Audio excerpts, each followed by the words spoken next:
Welcome to the Motoring Podcast, your weekly discussion of motoring news. This was episode 526 on Tuesday, the 23rd of May, 2023.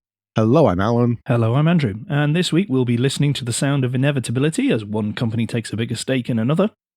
In new car news, we are like kids in a radio-controlled toy shop. And as part of points of interest, we see why the race to be first can make you last, and where last can be first. We start with some follow-up. And this is the news that the AM radio being ditched in the US has started to make its way over to the culture wars area of politics.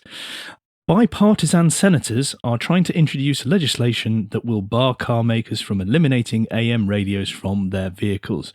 Now, if we remember, the real fear is, and how real it is up for a little bit of debate, but not that much, is that if AM is removed, people won't be able to get emergency broadcasts, even though there are a host of other options, all of which are much better than AM radio that less and less people are listening to. They don't necessarily mean that you have to have your radio turned on for a start.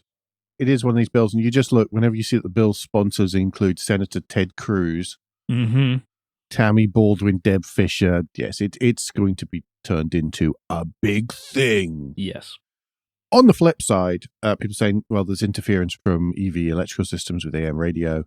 On the flip side, Nissan and Hyundai do offer AM radio in the Leaf and the Ioniq Electric, respectively. So, possibly two sides to the story, but this one looks like it's attracted the attention of the loonies. Yes. And the interesting thing is more and more AM radio stations are going to digital. And what's most likely to happen is that fewer stations are likely to broadcast on AM, and it's going to have a knock-on effect until you're basically going to be maintaining this technology in vehicles which there is nothing available on. Yeah, exactly. Right, do you want to bring us back to Blighty? I'll come via Hangzhou in China, though, because Geely have announced in a press release that they have increased their equity stake in Aston Martin Lagonda to about 17%. It's as part of a new relationship agreement with the ultra-luxury British performance brand, and I quoted there. Or Stroll, I think, directly, is more importantly. He is being very bullish about it, so I don't know if he's actively trying to reduce his investment or what. It's all very odd because he spent so long, so many times rebuffing them. Yeah, exactly. When they've offered cash, that now he says yes. So what happens is Geely is third biggest shareholder with 17%. And then you have the Public Investment Fund of Saudi Arabia, which is at 18%. And then U-Tree Consortium, which is such an unfortunate name, which is the Lawrence Stroll-led consortium, which holds 21% of the stake. Yeah, so we'll see. It's the relentless march of Geely across the automotive spectrum around the world, I suppose. Next up, a road safety firm stroke group. It's a weird one, this, because it's a firm, but it's a non-profit organization. It's called the Older Drivers Forum. Okay, it is a not-for-profit organization. It is run by the Hampshire Constabulary Road Safety Team. They are saying that the current requirements for elderly drivers are inadequate, specifically around eye tests.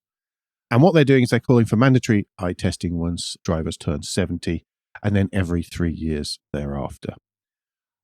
As someone with elderly parents, I don't see any issue with this whatsoever. In fact, I think that this is a dashed good idea. Yes, I tried, as everyone will imagine, to have a look at this and find a flaw, but I can't. I think it is eminently sensible. I think it is easy to implement, and I think it just enhances the confidence that the drivers themselves will have. Because some people may have self-doubt, but not enough to go and do something about it. Or just, I'll get round to it and never get to it. But this will force their hand, and then they will know for sure. And it will also take off people who have just become adjusted to having poorer eyesight. And because it's happened over a long period of time, not realised how bad their eyesight was, because they've managed and got around. It triggers them to go to the optician to do things. Now, there is a downside about this, and that's, well, what if people's eyesight isn't good enough? Well, it's a losing the license thing, and that That's a worry when there is no decent alternative public transport in place. But equally, if But their the road eyesight safety is it shouldn't. Yeah, no. I know you weren't advocating. Sorry, People who've got poor eyesight can still stay on the road. It's fine because there's no buses. I know you weren't. no, advocating that's that. not what I was saying. That's the opposite. I was just trying to think through somebody somewhere is going to go, but there's no public transport, so people have to drive, and that the trouble is that shouldn't be the case. This is again one of those reasons why really public transport is so important. Yeah. Infrastructure, as I'm probably going to keep on saying all of this show. A quick note, though, I love the picture that Autocar have used in the article that's linked in the show notes because it is of a slightly blurred interior view from an Alpina, which obviously many 70-year-olds drive to the shops in. Yes. Further down, there is a Mazda 2, though, stuck on the motorway, which is a little bit more reflective of most people's driving.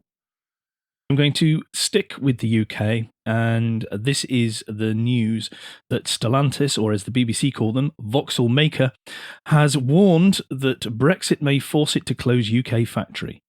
This was the first majorly public statement from the car industry that grabbed the attention of the public that said, there's an issue coming. And it's a big one that could affect thousands and thousands of jobs and the cost of everything. And this isn't, I don't know, this always depresses. Well, where do we start with this, I suppose? So, okay, well, let's start with, because I said that the public got hold of this. So in the industry, anyone who's been following the show or who reads magazines or is on social media in car land will have seen people, individuals, organizations talking about this since the referendum. Since before the referendum. Well, as the referendum was leading up, yes, they were. It was discussed and it was explained what would happen if we went down the Brexit route, what it would mean, implications financially and to businesses and to costs and everything. And this is just reality coming and hitting.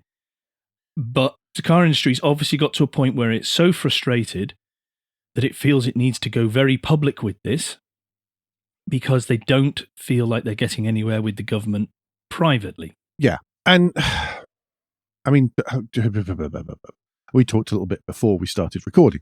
And I was saying that my opinion on this is that this problem, which has been exacerbated. Oh, we need to explain the problem. We need to explain the rules of origin. We need to, yes. Yes. Sorry, everyone. It's because we've already talked about this. This is the trouble with preparation, everyone.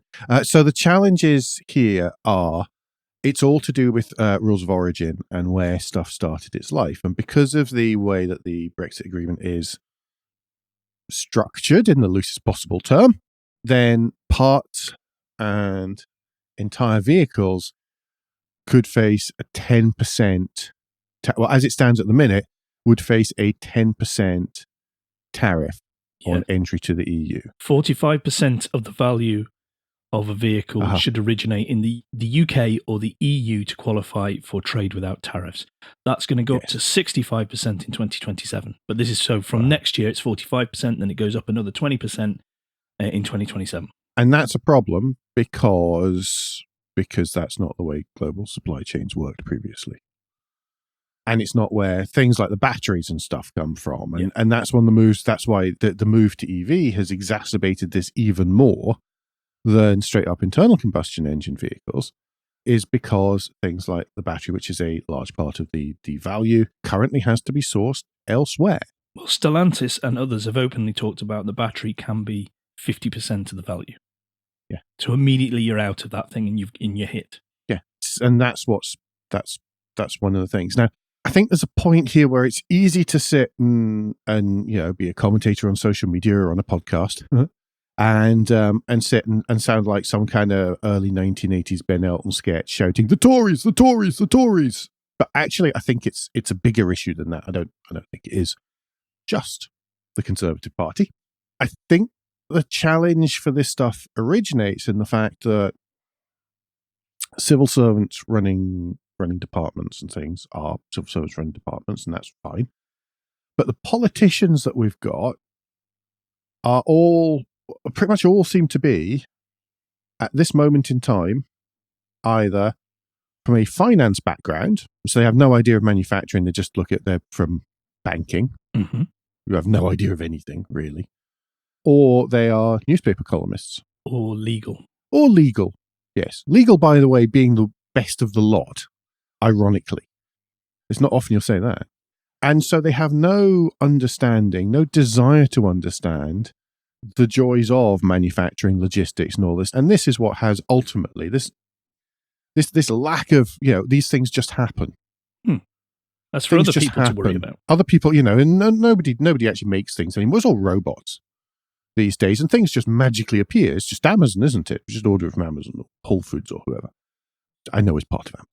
And so there's this lack of understanding of how things get from being raw materials to ending up as a nice thing that you can use. Yeah. And I think that actually is the root cause of this issue. I think it's the root cause of a lot of Brexit, to be honest. I think that this is a problem that has been there for a long, long time, this lack of understanding of manufacturing by politicians in UK government. I think that it has been exacerbated by Brexit, and it's been exacerbated again in this case by the drive towards EVs on top of internal combustion, instead of internal combustion engine cars. Yep. And that's a big problem. Now, there is some backup reading to this. There's a piece from January 2021 by Jim Holder talking about this to show that this isn't particularly new. And there's also a piece from Philip Inman in The Guardian. That's a really interesting one because whilst he does put a lot of blame at politicians, and he makes it clear that Brexit is not the only reason that there is an issue, but he also puts a lot of blame on the car industry itself, which I think, when you read it through, is incredibly fair because he talks about how they quietly go up and try and get their hand out, as any business would. But that means they cannot be blameless in how the situation as it is. But they go up and they demand and threaten and cajole the government, whoever it is at the time, and say, give us some cash or we're off. And then you're going to have to tell all your people that we've left because of you. And we've seen the handouts that have been given. Nissan got it. JLR have got it. Toyota. The Vauxhall maker got it for Vauxhall. That's how I'm going to have to refer to them from now on after that fantastic BBC headline. It's a ridiculous term. Yeah. There are a lot of reasons why, and it's a really good article that I do encourage you to go and read. Should we move on to happier things, Andrew, and talk about Gloucestershire? Well, you say happy. This is the news that Gloucestershire County Councillor Paul Hodgkinson has said that the state of the roads has meant that they should be declared an emergency in the county.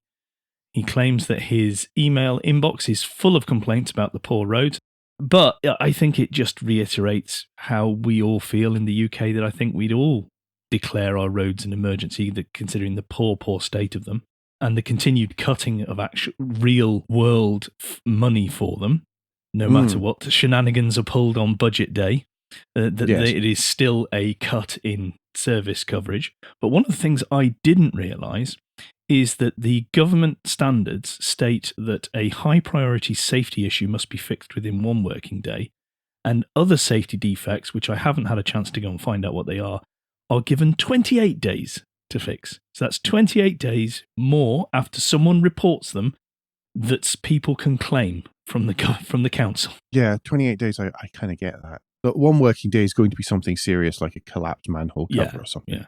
That's something which is a threat to life.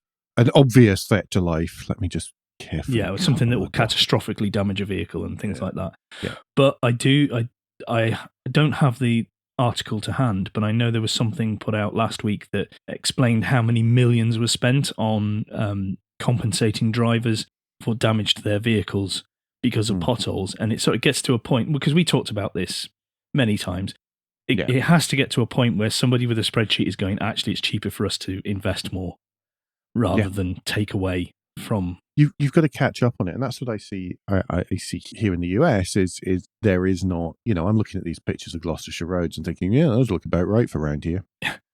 And in fact, the country roads aren't nearly as bad as that. It's the town ones, and just see the sort of lack of investment in infrastructure and everything. And it's not just roads; it's light rail and everything here. Yeah. I think infrastructure is obviously something. It goes back to what you were saying. with politicians in the previous bit. Anyway, do you want to take us to Mercedes and what they're doing to help our ears? A super quick one. And this is something that's actually been around since the middle of 2015. I just didn't realize it. A Mercedes, just before the airbags go off, in the event of or it thinks that there is about to be an imminent collision, will play a blast of what's called pink noise. Now, we've all heard of grey noise. There are different colours of noise. I know it sounds ridiculous, doesn't it? But it's all to do with the sort of percentage of tones within the sort of shh noise that's going on there. Technical terms. And so what it does is this particular set, known as pink noise, it causes the muscles in your ear to contract. And that automatically helps protect against loud noises like the airbags going off or something crashing into you, hopefully reducing hearing damage. Yeah, it's damage, but also disorientation because of the noise. Blooming clever thing. Just a little tiny bit. There's a link in the show notes so you can listen to some pink noise. Yeah, rather than us including it in the podcast. It's super short. It's only like a paragraph or two, but it's just an interesting thing I didn't know. No, absolutely. A bit of safety tech that's approved by Andrew. There's a rare thing. God. Goodness me. I am going to take us to NIO. This is the Chinese EV brand. And if you've heard about them, you've probably heard that they do something different with their EVs. They can actually swap out battery packs. Now, what they have revealed recently is their third generation swap station, which will mean that the whole battery pack can be taken out of your car in under 5 minutes and you'll be back on the road and off you can go. And that's with a full charge. They have been in Europe and obviously China up until now, but NIO is actively moving into the UK market. So, and we know this partly because, of course, NIO's chief executive for Europe was on a panel I hosted at the Move conference last year. Yep, he was.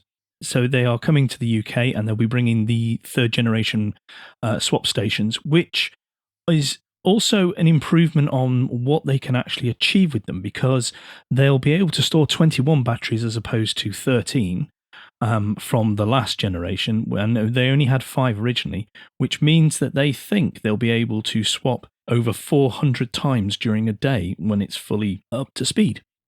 I've seen some negativity about this, no pun intended, because some don't believe battery swaps work, although NIO's own figures seem to counter that for them. Yes. And also there's questions about diverting.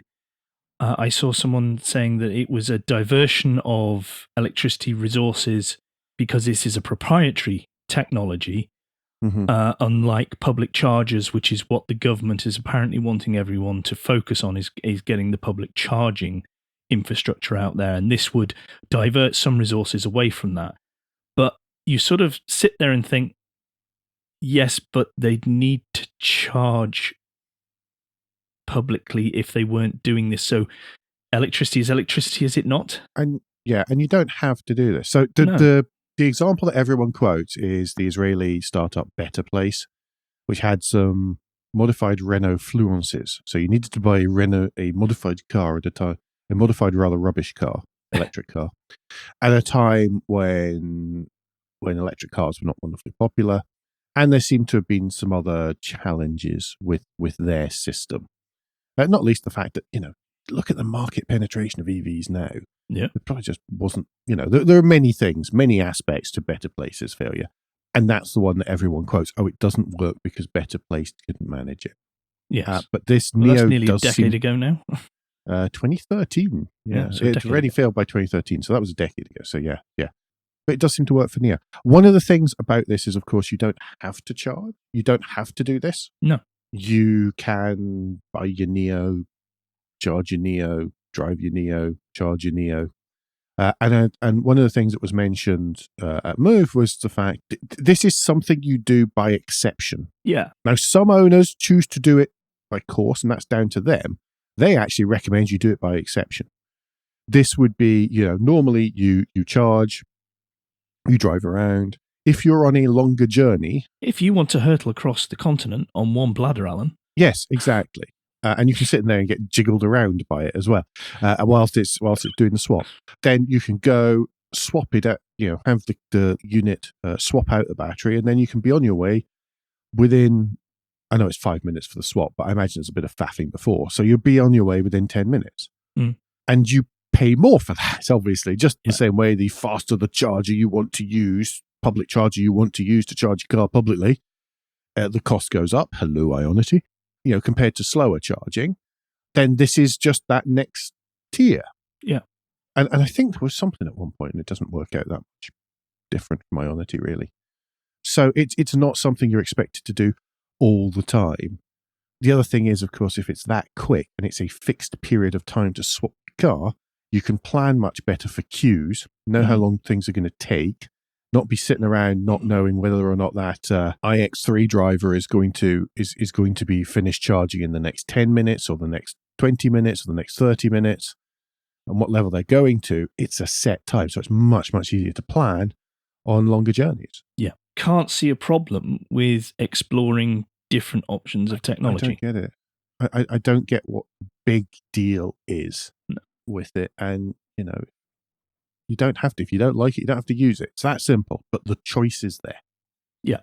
That's that for the newsy section this week, which, of course, means that it's Guilt Minute. Quick break in the show where we ask for Tad's financial support to keep the lights on and the hosting running. If you feel the motoring podcast worth small consideration every month, then you can become a patron. Different levels of patron include different levels of commitment from us to you, including being able to watch the show recorded live. That's right, you get it without all the edits. Bad luck. We also have a small range of merchandise in our spring store, from stickers to mugs and t-shirts. If you don't have any spare cash, and we do completely understand, then you can help us by following for free from a podcast player to receive every show as they're released, and by liking and rating the show in whatever way your podcast supplier lets you. If you've done all that, and some of you do, so thank you very much, then the last thing you can do is recommend us to your friends or colleagues. Yep. Thank you, everyone who does and continues to do so. Very much appreciated. You rock. New car news, Alan. Well, we bumped some of last week's into this week because there was so much last week. Yes. We're starting off with the new Ford Tourneo Courier. So this is a van-derived car. Woohoo. In the style of a Berlingo or a Peugeot Partner and that kind of ilk. You all know what I'm talking about. And this one is based on the smallest Transit. Yeah, it's as you'd expect. It's kind of boxy. It's the rear doors on both sides slide. Yay! Which is good. And the pictures here, which are quite a high spec one, I imagine. Yes. Show it with a white roof and green and stuff. And it looks like, I think somebody on social media said, Honey, I Shrunk the Defender. And I think that describes it really quite nicely. Yes. Which is kind of cool. I think it's a good looking little thing. I think some of the best designs currently happen to be in the van-derived car sector because everything else seems to be going for on a design level, whatever that is, however that's executed by the individual design teams. And apologies to anyone listening on headphones for that, yeah. And it's going to be obviously eminently practical, particularly if you're trying to carry 5 people and stuff. Again, just go back and listen to the Berlingo review or the Rifter review or anything like that we've discussed. And it's going to come in both ICE and EV flavour, but the ICE will only be a 1 litre, 124 horsepower turbo petrol EcoBoost, not EcoBoost. Echo was the SUV, Eco is the engine. Sorry. Yeah. It's the same one that powers the Fiestas that have just been culled, and you can mate that to either a 6-speed manual or a 7-speed auto.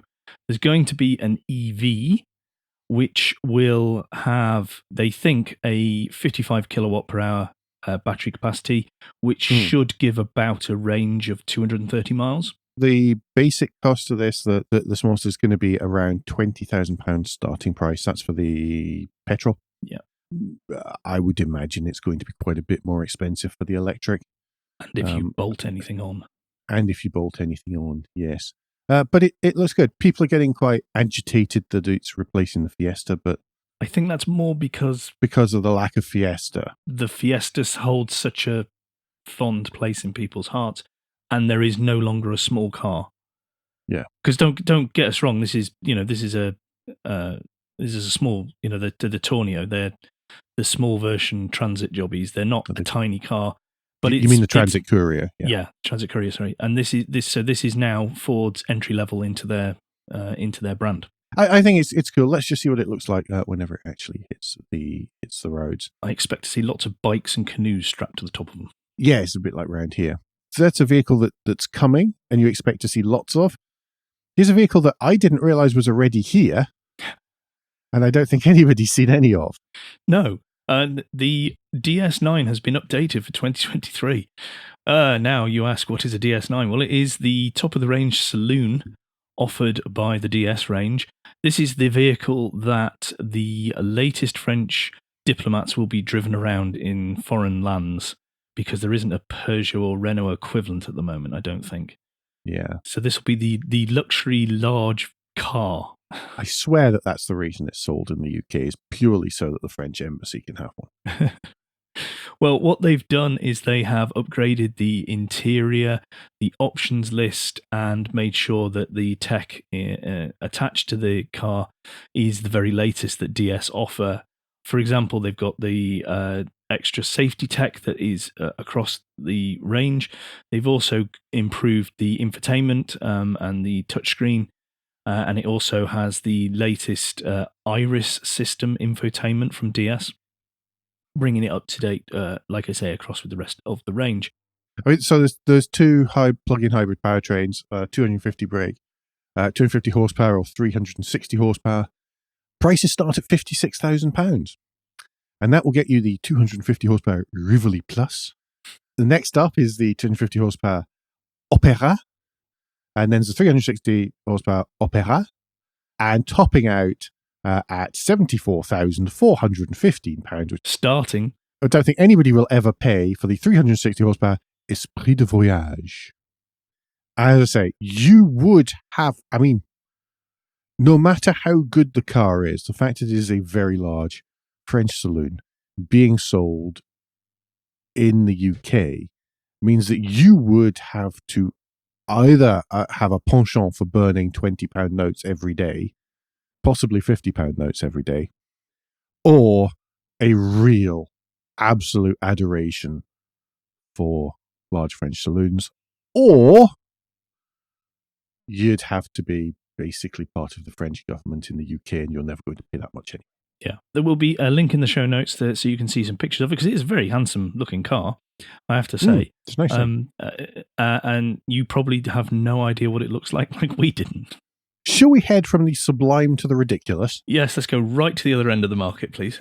Citroën Ami, which is going to be available in its buggy format, 40 of them in the UK, being released very soon for about £10,000.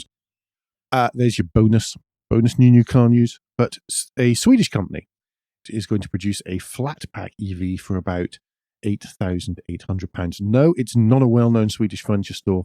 It's a company called Lovely, Luvly. And they are aiming to use Swedish furniture store style flat pack construction to revolutionize the light electric vehicle market, he says, quoting this Autocar article. So light electrical vehicle market is quadricycle. It is, basically. It is quadricycle. So the Lovely O, it weighs less than 400 kilos. It's 2.7 meters long. It has a sizable 269-litre boot, and it uses swappable batteries. Oh, here they are again. Boo. And the firm claims a range of 62 miles as a top speed of 56 miles an hour, so it will be quicker. Better than the Ami. Yeah. The size of that boot and the fact it's all enclosed does make me think that this has potential as a delivery vehicle. Yes. Rather than anything else. Yeah, it's sandwich composite chassis, all sorts of stuff like that. Initial starting price looks to be around £8,800, as I said. This is a development of something that the founder, a chap called Håkan Lutz, who has been around in the car industry for quite a while. It's something that he tried at a previous company about 15 years ago, and this is a development of that, given how much battery tech has progressed. But it doesn't solve many problems because it's still quite sizable. You still have to. It's too big to go in a bike lane, so it's going to have to go on the road. and you're taking up the, a slightly smaller footprint, but you're basically in a lane of traffic, so you can't beat things around. It's like this is the flaw with the AMI. Cute and fantastic though I think it is, and I really do. I think it's a great fun idea. It doesn't fix any problems. There was a great Looking Out episode recently that had a guest on that Drew was interviewing, and they absolutely nailed the point that the car, because they were talking about the Ollie as well. Yes. The car industry is trying to solve the problem of overcrowding of roads and everything, but they are only looking from the minute focus of a car. How can we make a car better rather than how can we make moving people about better? That actually was one of the things that the Autolibs were good at in Paris, was actually reducing the number of vehicles in circulation. Just those same vehicles were being used more. Yeah.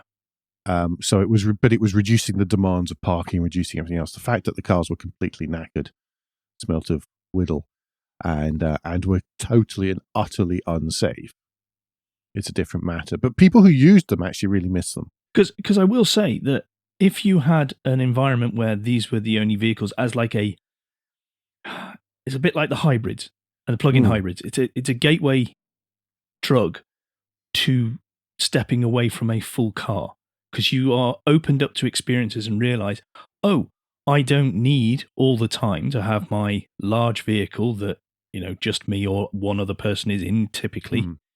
It's a nice education platform. So if you had a town that said, right, these sectors inwards, for this square mile, you're only allowed to drive these vehicles, which we will provide as the council, and you pay a small fee to drive them because they have to be charged and all the rest of it.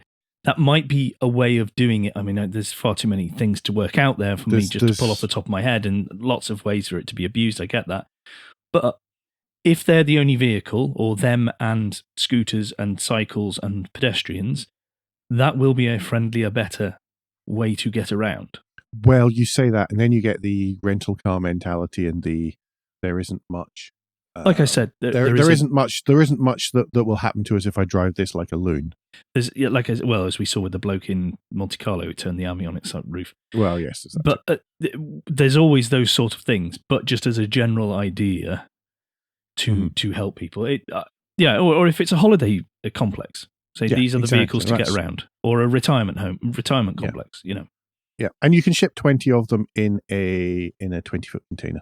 Well, that's good. So again, moving back, I don't know whether this is sublime or ridiculous, really, but Niels van Rooij has come up with a... well, we know Niels because he's come up with things like the Tesla shooting brake, 550 bread van, a Rolls-Royce shooting brake, and all sorts of stuff. But under his Heritage Customs offshoot, he has developed a convertible Defender 90. Yes, and it... Okay, so it is convertible, not in the sense that you unstud lots of things, roll up the sides of a bit over the back, and it's not military convertible. It's more Silver Cross convertible.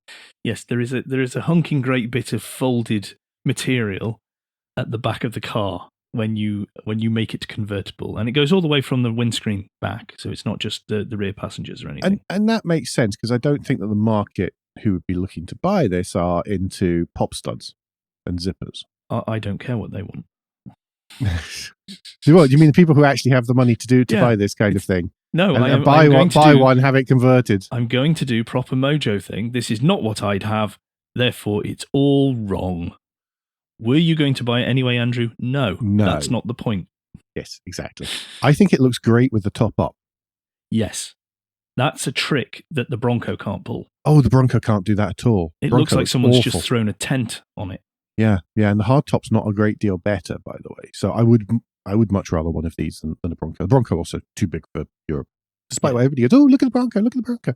Bronco is a big, wide thing. It'd be hateful in the UK. But yeah, I think that this looks great with the roof up. I think it looks passable with the roof down. I think it's kind of cool. I love the wheels. Yeah, I love the color as well, and the little touches inside, because they've obviously leatherized the roll bars and everything And I think that looks really good the way they've done. How long it would stay like that, I don't know, but I think it looks really good. But I'm also sure that you could choose how much of that was luxurified, or if you just wanted, a more basic interior. Yeah. This one will have all the stuff because it'll be the show-off one. They'll be intended to be bought by people and driven around Cannes. Yeah. I like the fact someone's done it. I was about to say exactly the same. The thing with Neil's stuff is it's so cool that somebody does it. Even if I like it or not, I think it's awesome that it's been done. Yes. More of that. Right, I'm going to take us to an article in Caliber magazine. And, well, I think we've found the cars that both of us want now and nothing else. And this is the Tamiya Wild One Max. So this is going to be a full-size version. Hey guys, it's another electric quadricycle, everyone. But this one's a bit different. Yeah, of the Tourneo Wild One radio control car from 1985 that the Little Car Company has announced it will be building, and it's going to be road legal. And I haven't been this excited for a new car, in inverted commas, for quite some time. I was saying recently on social media how I've struggled to get excited about cars, new cars recently, but this one, absolutely, totally here for this. It's mad and nuts, and it's going to be totally impractical for anything but having fun, and also reminds me that Near-Khan needs to make a consumer version of the Wilder 3-seater off-road vehicle that they have announced from Plasan. There's nothing I can say to follow that up, really. That looks hilarious. You can, if you want to make it practical, you can spec a windscreen and a windscreen wiper as well. Well, let's go for all the mod cons. Keep the mud off it, yeah. Yes. So yes, it's pretty cool.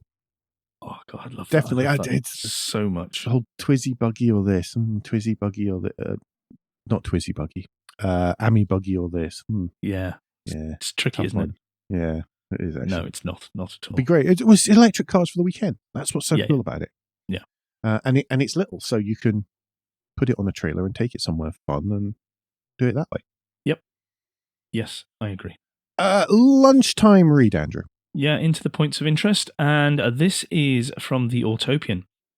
You will remember probably a little while ago, there was a post on social media of someone showing a car that had gone into the back of a Rivian pickup, and then with a post about how they have been quoted $42,000. No. They've been quoted $1,600. The final bill was $42,000. Ah, sorry, got that wrong. Now, there's times that garages do get this slightly wrong, but that was 26 times wrong when it comes to an estimation. But there is a reason behind that. And what I really like about this article is the Autopian followed through to find out exactly why, rather than what most people did, which was just go, oh, that's ridiculous. Can I chime in and just say that was the insurance company whose vehicle had hit this, the insurance of the person whose vehicle had hit the Rivian, that came back with the $1,600 assessment, not the garage, not the Rivian approved repairer. Okay, there's a lot of little context bits in this, which you can go, oh, look how much it costs for this tiny bump, and it is a small bump at the back. But to repair it properly and up to standard by people who know what they're doing, it costs $42,000. And took 2.5 months. And took 2.5 months. And what's so interesting, and this is you've got to start at the beginning and read this whole article. And what's interesting about it really is that at no point is anybody trying to screw anyone else. No, this is not a con job. This is not a con. Nobody is a con. It sounds ridiculous at the start, and you read through and you read some of the investigation, you read the reasons why things are the way they are. And I don't think it should cost $42,000 to repair a small bump to the back bumper. No, but that's personally coming. That's coming but to it's the coming, industry. and it explains why and how it's coming to the industry. I mean, that said, mate, I was quoted to replace the reverse light, one of the reverse light assemblies on the Lexus. The Lexus turned around with a straight face and quoted me $930.40 to replace a reverse light in the lower bumper. Was he sitting on his golden throne as he did that? How she did it with a straight face, I don't know. How did you react? With a straight face? Or did you perhaps... I actually laughed out loud and said, well, of course, I think I'm going to have to think about that, don't you? And then I went and bought the part for $100 from Rock Auto and fitted it myself, lying on my back in the parking garage downstairs, because I'll be damned if I'm paying that. Mm. But getting back to the point that this is coming to the industry, it really is, because Tesla's screaming about how they're doing this one press, or was it gigapress? Basically, it's these massive press panels. Now there are. But it's going to be it's these one panel systems, or large panels, or all in one chassis and all the rest of it. That makes it, forgetting all the technology that's been bolted on board, because that's why things are getting. But this is nothing to do with the technology. That's the irony. No, I know this is that. not because it's electric. It's not because of technology. It's because of the damn big pressings. Yeah, and it's the manufacturing idea, because Rivian is not a traditional manufacturer, so they looked at it a different way and went, oh, let's do it this way. But there are always trade-offs with how you do something. There is a reason that the car industry generally builds how they do, and some of it is repair, some of it is cost, some of it is ease, some of it is time. You've got to have many lenses when you're looking at a problem to be able to analyze and decide what is the best overall outcome. So there are repair panels. You'll read the article, but there are repair panels available. There just weren't any for that area. As a result, the headlining had to come out. And the headlining had to come out because you can't remove the back window unless the headlining is out. And you have to remove the window because then you can spray the back of the truck bed, because it's all part of the same part as the knock-on effect. Have a read. It's interesting. It's the difference between building and engineering vehicles for their initial construction and engineering vehicles so that they can be repaired later as well. Yeah. It's a really good article. Go read it. We haven't actually given away that much. No. Weirdly. It is very good.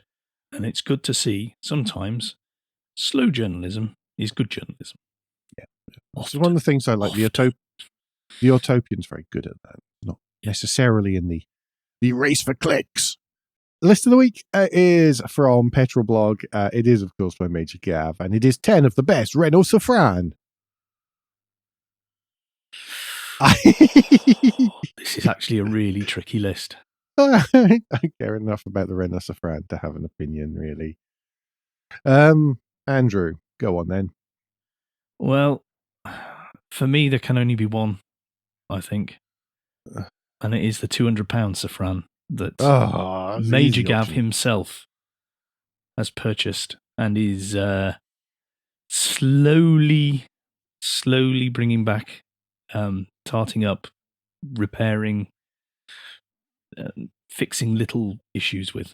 I mean, much of the Safran range very much is it falls into the same bucket as the DS9, really, doesn't it? You either want to burn £20 notes or you're a French diplomat.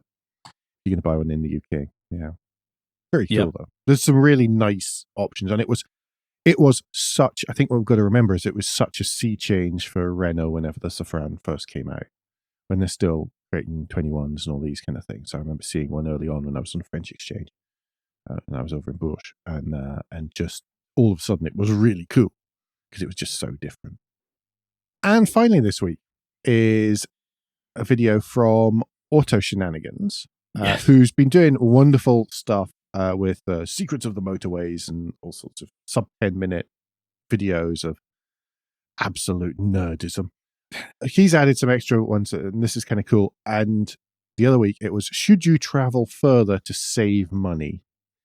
And he works out whether or not we should actually drive longer distances to get to cheaper fuel, and to try to work out if there is an equation behind it and how you can work out if it's worth it for you. It is wonderfully nerdy. A brilliant use of variables and a spreadsheet. And just loads of good stuff. Brilliant use of variables. He changes the variables. I know he changes the variables. It's just you and your Excel nerdism. It's really good. Really good. Well worth, 10 minutes of your time? Just under 10 minutes of your time, I'm sure. Yeah. So, yeah. And I subscribe to Auto Shenanigans and some of his other stuff.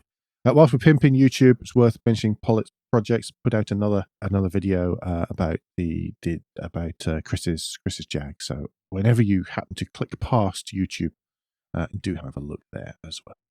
Yep. That's us for the week, I think. Any parish notes this week, Andrew? No, don't believe so. No. Other than thanks everyone for listening. That's awesome. Well, as we've run longer than we did last week, and we've had less to talk about, yeah, I think because of that, we've waffled a bit more. So I think we should just round out now. I think so, yes. Don't forget, folks, that between now and next week, you can give us any feedback, share your thoughts with the show at Motoring Podcast on Twitter and Instagram, on Facebook, and on the contact page at motoringpodcast.com, the hub of all our activities. Remember, you can support us financially via Patreon, and please leave a review and rating on Apple Podcasts or however your podcast app lets you do such a thing. Andrew, in the meantime, what's the best way to get in touch with you? Best way to get in touch with me is to search for Crack Windscreen on Twitter or Mastodon, and you should find me there. And Alan, if people would like to get in touch with you personally, what's the best way for them to do that? Same, really. Twitter and Mastodon, I'm at AJP Bradley. That's Bradley. We'll be back very soon. But until then, I've been Alan Bradley. I've been Andrew Clues. And safe motoring.